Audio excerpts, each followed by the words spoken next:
Maganda ngang pumunta ng ganitong oras kasi yung kainitan. Oo, malilom na ngayon eh. Okay, andito naman kami mga tol sa Dumuklay. May pupuntahan daw kami dito mga tol na ilog. Dito daw ang daan. Kaya samahan nyo kami. At ito po ay sarili na tayo sa Ngayon mga tol ay papunta na kami pero wala kami dito sa may ilog. Samahan nyo kami. Kumbaga yung lakad namin. A few minutes later. Mali na pasukan namin mga tol. Ito daw mga tol. Yun ang pinagpista na ng kambing ang service. Big fan. Napakaganda ng place dito mga kabady. Kaganda Baka lang. Ito, hindi ka to. Ito siguro. Daanan daw ng truck eh. Pagkagaling namin mga tol sa labasan, diretso lang to. Dito. Sa baba ng truck. Dito kumukuha ng buhangin. Siguro. Kaya pala ano, Kaya may daan ng truck. may daan ng truck.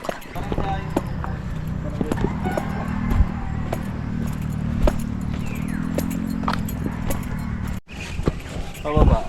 Okay, nahanap namin yung saan ang pababa. Ilog Dumuklay, tama? Oo. Andito na kami. Barangay Damuklay. Barangay Dumuklay mga tol. Sa mga kabady, hindi namin alam yung mismong babaan dito. Ngayon nahanapin namin yung babaan.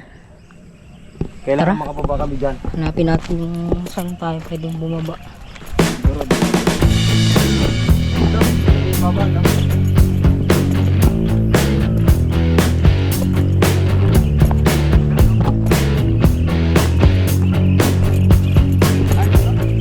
Ayan na. Labak, pinakababa. Ito na. Yun na, ano ito mga kabady. Yung exact location ng ilog ng Barangay Damuklay. Ngayon mga tol, eto ang sitwasyon ng ilog pag summer. Bro, may isda dyan. Tiyak. Ha? Tsaka hindi rin makawalan dyan ng bayawak. Ano? Oo, maganda mga... Dahil may kawayanan. Yan mga tol ang ilog. Yan oh.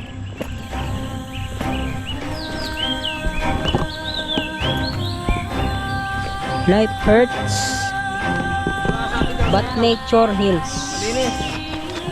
Maganda. Ay.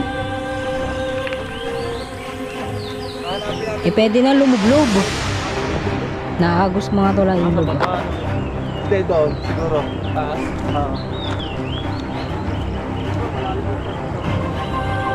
Pagmasdan nyo kung gaano maganda yung mga liblib na lugar na mga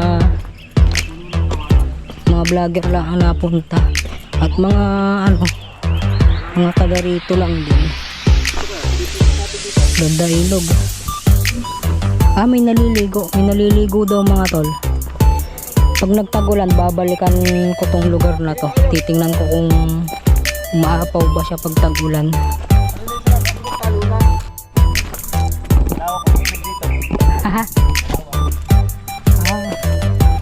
Maganda yata diyan.